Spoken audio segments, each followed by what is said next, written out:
Hello guys. तो आज मैं आपके सामने फिर से हाजिर हूँ करंट अफेयर के एक नए एपिसोड के साथ।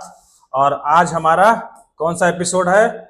आज हमारा 33 नंबर का एपिसोड है। अगर पीछे का नहीं देखे हैं तो जाकर के देखिए, बहुत ही आपके लिए ये इंपॉर्टेंट होने वाला है सीरीज। ठीक है, तो आइए, ये बात मैं इतना डेली बोलता हूँ, क्या करना है, बोलना पड़ेगा, क्योंकि व्यूज बढ़ाना है तो बोलना तो पड़ेगा। ठीक है, और व्यूज ऐसे नहीं बढ़ाना है, प्रॉपर तरीके से, क्योंकि ये सारा कुछ जो है इसमें कवर किया जा रहा है। क्या क्या है? CDS, Bihar SI, BPSC, railway, SSC, मतलब सारा पेपर या जो कोई भी एग्जाम आप दे रहे हैं वो सारा एग्जाम आपको इसमें कवर हो जाएगा, करंट अफेयर प्लस जीएस। ठीक है, चलिए तो आइए बिना फालतू की बात के शुरू करते हैं। हालांकि ये फालतू बात ही था, क्या करेंगे, बोलना पड़ता है। ठीक है, चलिए। Sunita Williams has set the record for the longest spacewalk ever. How long did she do the spacewalk in total? ठीक है, सुनीता विलियम्स ने अब तक की सबसे लंबी स्पेस वॉक करने का रिकॉर्ड बनाया है। उन्होंने कुल कितने समय तक स्पेस वॉक किया? तो ये किया है 62 घंटा 6 मिनट तक किया है। ठीक है, इनसे पहले किनका नाम था? तो इनसे पहले ये रिकॉर्ड किसके नाम था? तो ये अमेरिकी अंतरिक्ष यात्री सुनीता विलियम्स। ठीक है, इनसे पहले 60 घंटा 21 मिनट। ठीक है, किनका था? Peggy Whitson. इनसे पहले रिकॉर्ड जो था पेगी विटसन के नाम था। ठीक है, लेकिन अब इनका रिकॉर्ड को सुनीता विलियम्स ने ब्रेक कर दिया है। ठीक है, अगर आपसे पूछा जाए कि फर्स्ट पर्सन, ठीक है, first women to go went into space, first women to went into space, went into space, तो कौन होंगे? Valentina Tereshkova. ध्यान रखेंगे, वैलेंटीना तेरेस्कोवा। ठीक है, कहां की थी ये? रसिया की एस्ट्रोनॉट है ये। ठीक है, और ये जिस स्पेसशिप से गई थी उनका नाम क्या था? उसका नाम था वोस्टॉक 6। वोस्टॉक 6 कब गई थी ये? 1963 में। अरे फर्स्ट मैन पूछा जाए कि पहले कि first man went into space, तो वो हो जाएंगे कौन? यूरी गागरिन 1961, 12 अप्रैल 1961। लेकिन फर्स्ट वोमेन पूछा जाए तो went into space Valentina Tereshkova. किससे गई? वोस्टॉक 6 से गई।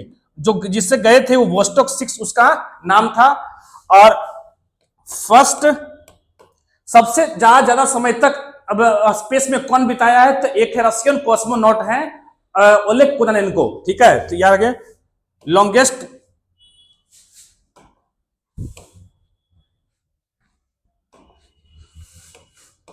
Longest time in space, longest time in space, ये कौन है? ये है ओलेग कोनालेंको। ओलेग कोनालेंको। ठीक है, टोटल कितना दिन बिताए हैं? तो 111 डेज। ठीक है, 111 डेज, मतलब 1111 दिन टोटल बिताए हैं। ठीक है, स्पेस में। अगर फर्स्ट पूछा कि फर्स्ट भारतीय, पहला इंडियन वेंट इनटू स्पेस, तो Rakesh Sharma. First Indian went into space, went into space, तो ये कौन होंगे? राकेश शर्मा। ये सबको पता होता है। ठीक है, कब गए थे ये गए थे 1984 में, 1984 में। ठीक है, 1984 में गए थे। और जिस स्पेसक्राफ्ट से गए थे उसका नाम था सोयूज T11। ये याद रखेंगे, सोयूज T11। ठीक है, तो ये आपका 3 फैक्ट हो गया इससे रिलेटेड। और ये सुनीता विलियम्स जो हैं, ये सुनीता विलियम्स किस शिप से गई हैं? ये सुनीता विलियम्स जो शिप से गई हैं, बोइंग का एक शिप है, स्टार लाइनर शिप। ठीक है, बोइंग कंपनी का एक शिप है स्टार लाइनर, तो ये भी याद रखेंगे।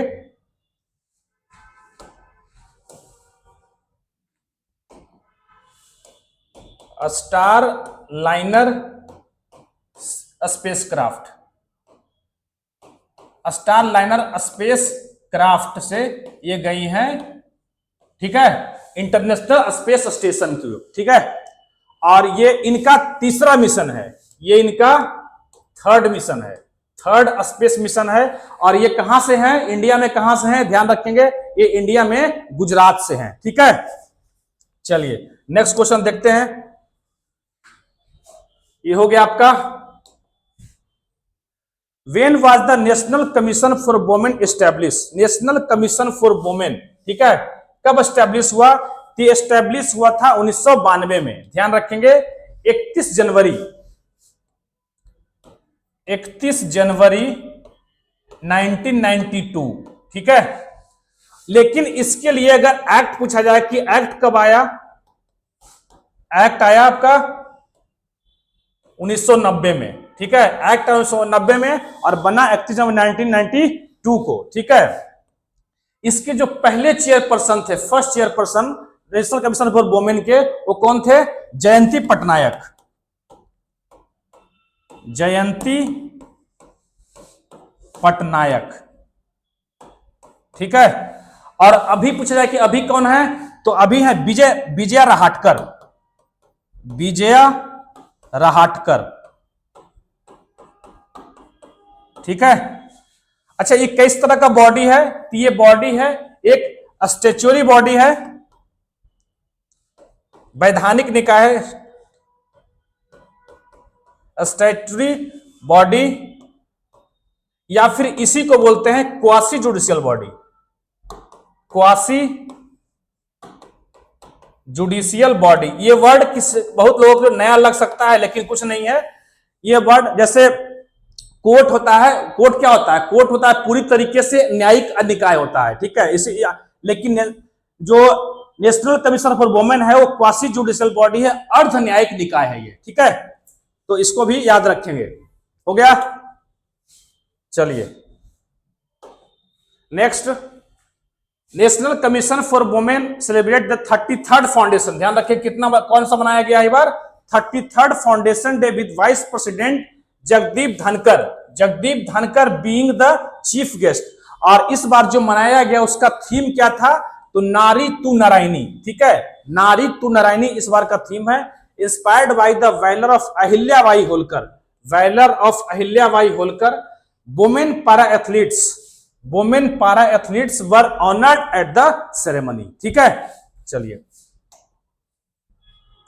How many countries of the world are the, अच्छा इसमें वुमेन अहिल्याबाई होलकर कौन थी, तो होलकर, होलकर मराठा के टोटल कितने थे, मराठा के टोटल 5 कॉन्फेडरेसी मिलकर मराठा बनता था, जैसे बड़ौदा हो गया, ठीक है, इंदौर हो गया, तो इंदौर इसे होलकर के जो, होलकर कहां के थे, ये होलकर मराठा कहां के थे, ये इंदौर के थे, होलकर मराठा इंदौर के थे, और उसी की जो रूलर थी वो अहिल्याबाई होलकर थी, ठीक है।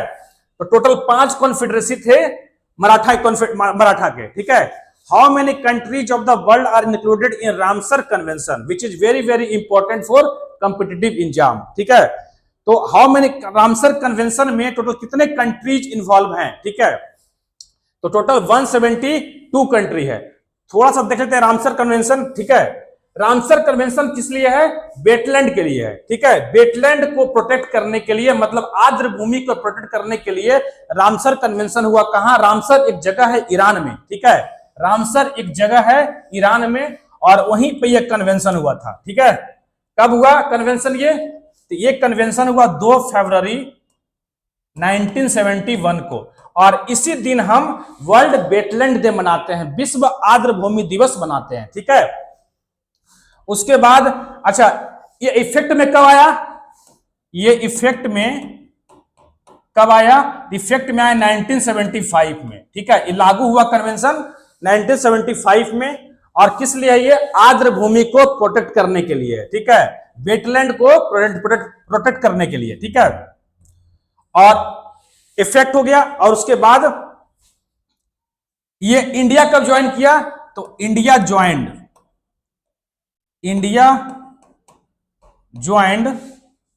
कब ज्वाइन किया? 1982 में, ठीक है। और अभी इंडिया में अभी न्यूज में क्यों है? कभी अभी न्यूज में इसलिए है क्योंकि अभी 4 वेटलैंड को अभी रामसर साइट में इंक्लूड किया गया है, ठीक है। अभी मैं बता रहा हूं कौन कौन सा किसको उसको इंक्लूड किया गया है, ठीक है। तो और पहला वेटलैंड इंडिया का जो Keoladeo national park plus Chilika, ठीक है, चिलिका लेक इंडिया का पहला रामसर, ये दो इंडिया को सबसे का पहला रामसर साइट है। और अभी टोटल कितना हो गया रामसर साइट इंडिया में? तो 4 ऐड करने के बाद टोटल रामसर साइट हो गया इंडिया में 89 हो गया है, ठीक है। तो ये हो गया आपका इंडिया पर्सपेक्टिव से। अगर हम वर्ल्ड की बात करें तो वर्ल्ड का पहला Ramsar site, first Ramsar site of world, first कौन है वर्ल्ड का? कोबोर्ग पेनिनसुलर,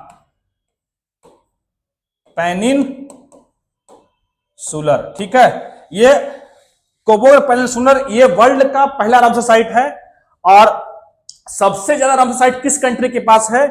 तो सबसे ज्यादा रामसर साइट यूके के पास है, ठीक है। यूके कितना हो गया? 176 यूके के पास है। उसके बाद किसका है नंबर? उसके बाद है मैक्सिको का। मैक्सिको का कितना है? मैक्सिको का है 144। उसके बाद पोजीशन आता है इंडिया का। मतलब इंडिया का रामसर साइट में जो रैंकिंग है, कौन सा रैंकिंग है? तो रैंकिंग 3rd है, ठीक है। कितना हो गया? 89। और एशिया में टॉप पर है ये। एशिया में इंडिया जो है रामसर साइट में टॉप पर है, ठीक है। अगर पूछा जाए कि टोटल वर्ल्ड का टोटल रामसर साइट कितना है? Total Ramsar site of the world कितना है? 2529, ठीक है। टोटल पूछा जाए कि पूरे वर्ल्ड में कितना है तो 2529 है, ठीक है, पूरे वर्ल्ड में, ठीक है। चलिए, तो ये हो आपका रामसर साइट के बारे में। और सबसे ज्यादा कहां है? सबसे ज्यादा तमिलनाडु में। रामसर साइट इंडिया में सबसे ज्यादा कहां है? तो सबसे ज्यादा है तमिलनाडु में, ठीक है। और उसके बाद है उत्तर प्रदेश। कौन कौन सा ऐड किया गया अभी इसको देख लेते हैं हम लोग, ठीक है। India added 4 new wetland to the Ramsar list, taking the total number 89, जो कि मैंने बताया, जो 89 हो गया। दिस इंक्लूड किसको किसको किसको इंक्लूड किया गया है? तो एक है सकरा कोटई एंड थिराथंगल वर्ड्स एक्चुअली अपने अपने अनुसार से प्रोनाउंसिएशन कर लीजिएगा, ठीक है। तमिलनाडु का है इसलिए, ठीक है। और दूसरा 2 ये हो गया तमिलनाडु में। और एक खेचरोपल्ली वेटलैंड, ठीक है, कहां है? सिक्किम में।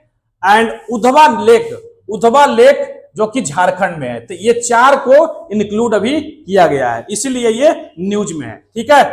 चलिए, नेक्स्ट क्या है? The government has directed banks to allocate what percentage of total loans to priority sector such as agriculture small farmer, ठीक है। कितना परसेंट दिया गया है? तो ये दिया गया है 40%, ठीक है। कितना किया गया है? 40%। क्या है कि सरकार ने बैंकों को कुल लोन के कितने प्रतिशत भाग प्राथमिकता वाले क्षेत्र जैसे कृषि और छोटे किसानों के लिए आवंटित किया गया है। तो यह एटलीस्ट 40, मतलब टोटल लोन जितना गवर्नमेंट देगा उसका 40% लोन एग्रीकल्चर के सेक्टर में जाएगा, ठीक है। तो यह प्रायोरिटी सेक्टर। प्रायोरिटी सेक्टर में फर्स्ट प्राइमरी सेक्टर क्या होता है? प्राइमरी सेक्टर में आपका आ गया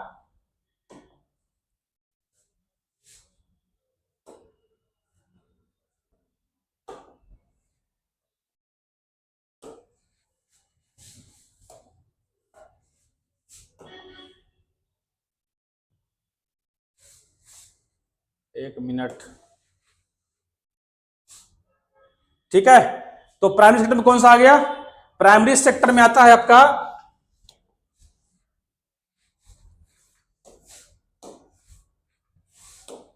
प्राइमरी सेक्टर। प्राइमरी में हो गया आपका एग्रीकल्चर रिलेटेड, एग्रीकल्चर हो गया, डेयरी हो गया, ये सब आता है प्राइमरी सेक्टर में, ठीक है। सेकेंडरी में क्या क्या आ गया जाएगा?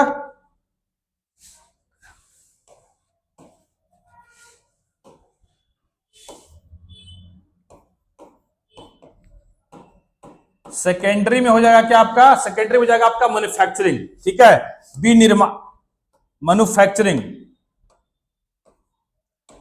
जितने भी सामान की जो सामान जो बनता है उसको आ गया मैन्युफैक्चरिंग में, ठीक है। थर्ड कौन आ गया, थर्ड हो गया आपका सर्विसेज, मतलब आईटी सेक्टर, तो ये हो गया आपका थर्ड हो गया सर्विसेज। तो ये 3 सेक्टर है इंडियन इकोनॉमी के, ठीक है। तो कितना हो गया टोटल, इसका आंसर हो गया कितना, 40%, ठीक है। चलिए नेक्स्ट देखते हैं।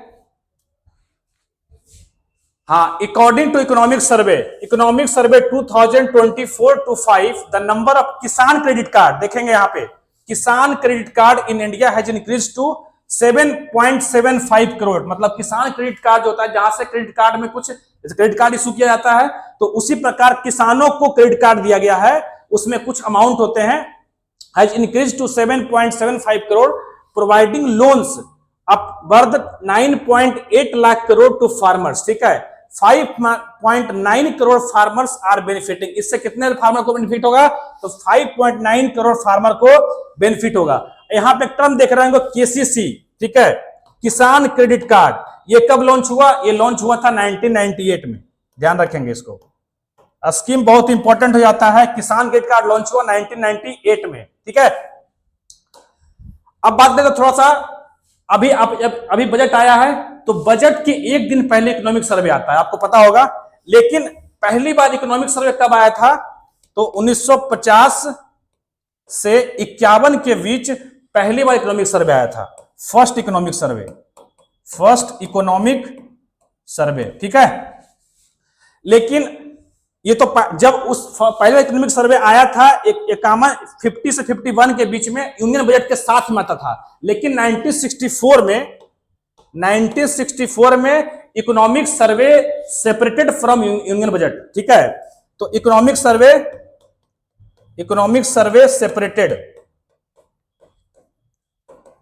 सेपरेटेड फ्रॉम यूनियन बजट, ठीक है। इसमें क्या होता है, इकोनॉमिक सर्वे में क्या होता है, इकोनॉमिक सर्वे में डाटा को क्या होता है, data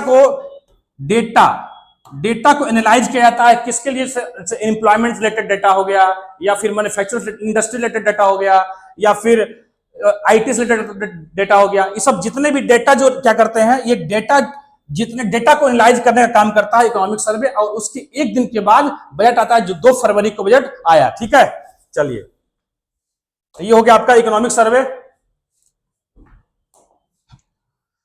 who won the women's under 19 T20 world cup title, ठीक है। महिला अंडर 19 T20 विश्व कप का खिताब किसने जीता है, ये जीता है भैया इंडिया ने जीता है, ठीक है। कौन जीता है, इंडिया ने।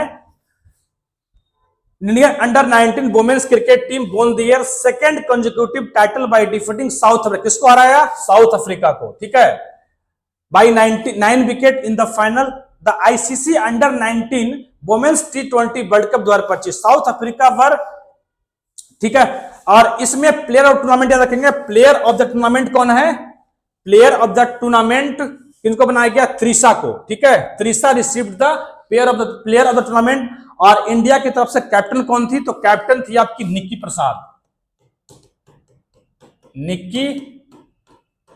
प्रसाद, ठीक है, ये कैप्टन थी। किसको हराया, तो साउथ अफ्रीका को हराया, ठीक है। आईसीसी कब बना, इंटरनेशनल क्रिकेट काउंसिल कब बना, 1909 में बना, और इसका हेडक्वार्टर कहां है, दुबई में है, ठीक है, जहां जाने की सबको ख्वाहिश होती है, ठीक है। Most powerful city in Asia कौन है, दुबई, ठीक है। Recently the central government has increase the income tax limit to how much, ठीक है। इनकम टैक्स लिमिट कितना कर दिया गया है, मतलब government has increase the income tax limit of how much. अभी हाल ही में केंद्र सरकार द्वारा आयकर की सीमा को बढ़ाकर कितना कर दिया गया है, तो ये हो गया है 12 लाख, ठीक है। ये कितना हो गया है, 12 लाख कर दिया गया है। अभी जो 2 फरवरी को जो बजट आया उसमें, मतलब 12 लाख अगर तक आप ईयरली 12 लाख का आप कमाते हैं, तो आपको सरकार को कोई टैक्स देने की जरूरत नहीं है, ठीक है। लेकिन लेकिन अगर 12 लाख से ऊपर कमाते हैं, 12 लाख से आपका अर्ली 12 लाख से अगर ऊपर हो जाता है, तब कितना देंगे? तब देंगे भैया जीरो से, तब जो टैक्स अप्लाई होगा वो टैक्स मैं बता रहा हूं। अगर 12 लाख से ऊपर कमाते हैं तो अगर 0 से 4 लाख कमा रहे हैं तो आपको सरकार को कोई टैक्स देने की जरूरत नहीं है, नील। ठीक है। 4 से 8 कमा रहे हैं तो आपको लगेगा 5%। ठीक है। 8 से 12 कमा रहे हैं तो आपको लगेगा 10%। ठीक है। 12 to 16 कमा रहे हैं तो आपको लगेगा 15%। ठीक है। अगर 16 से 4 ऐड करते जाइए, 20 कमा रहे हैं तो आपको 5 ऐड कर दीजिए, 20%। ठीक है। 20 से 24 कमा रहे हैं तो कितना लगेगा आपको? नील 5, 8 से 12 10, 12 16 15%, 16 से 20 20%, 20 से 24 कितना हो जाएगा? 25%। और मोर देन 24 कितना हो जाएगा? 30%। ठीक है। ये कब होगा? ये जब 12 लाख से ऊपर आप कमा रहे हैं तब। 12 लाख तक कमाते हैं तो आपको सैलरी कोई टैक्स देने की जरूरत नहीं है। ठीक है। चलिए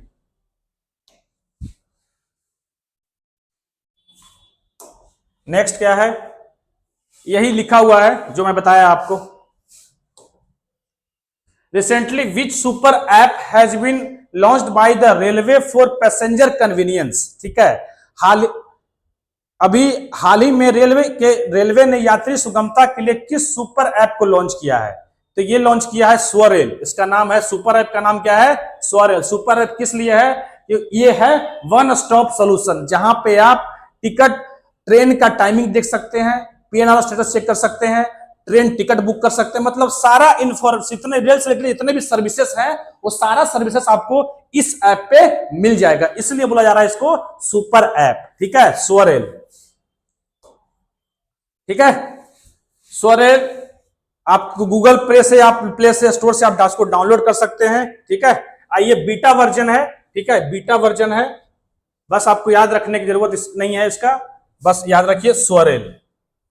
नेक्स्ट है, who was the chief guest of the first Raisina middle east conference. ठीक है। तो ये कौन होंगे? ये होंगे चीफ गेस्ट। कौन होंगे? इसका होंगे एस जयशंकर होंगे। और ये कहां हो रहा है? Middle east conference. ये हो रहा है दुबई में जी। ठीक है। फर्स्ट रायसीना, ये पहली बार हो रहा है। First Raisina middle east conference was held on January 28 to 29 January 2020 Abu Dhabi में। सॉरी, अबू धाबी में हो रहा है, दुबई में नहीं।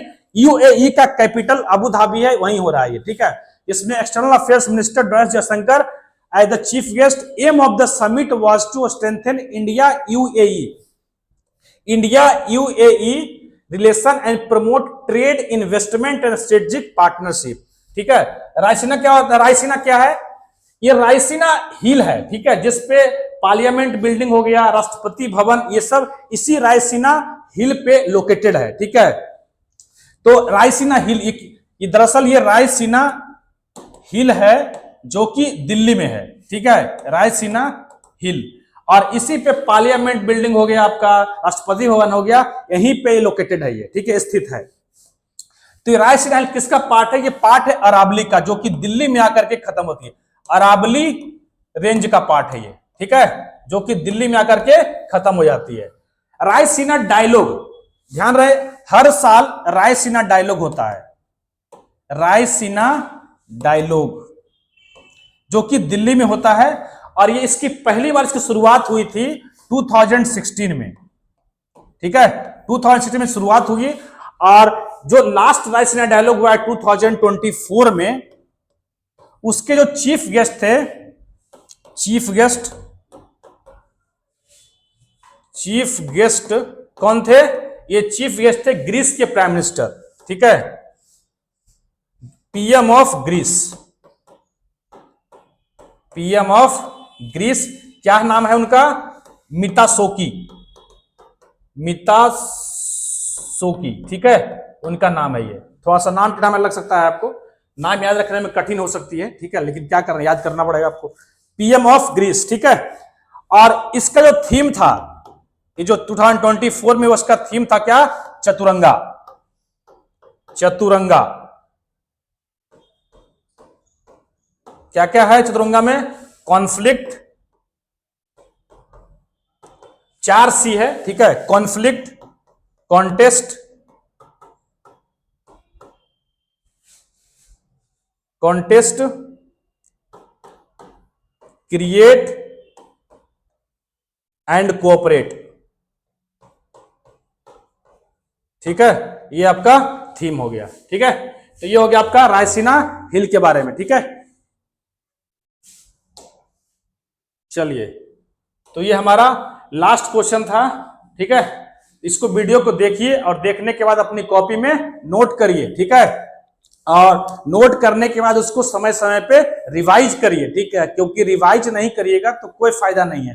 कॉपी में लिखा रह जाएगा आपके नोटबुक में, लेकिन कोई काम नहीं आने वाला एग्जाम में। उसको रिवीजन करेंगे तभी आपके एग्जाम में कान होने वाला, काम एग्जाम में आपका क्रैक होने वाला है, ठीक है। तो इसीलिए चलिए, ठीक है। Thank you so much.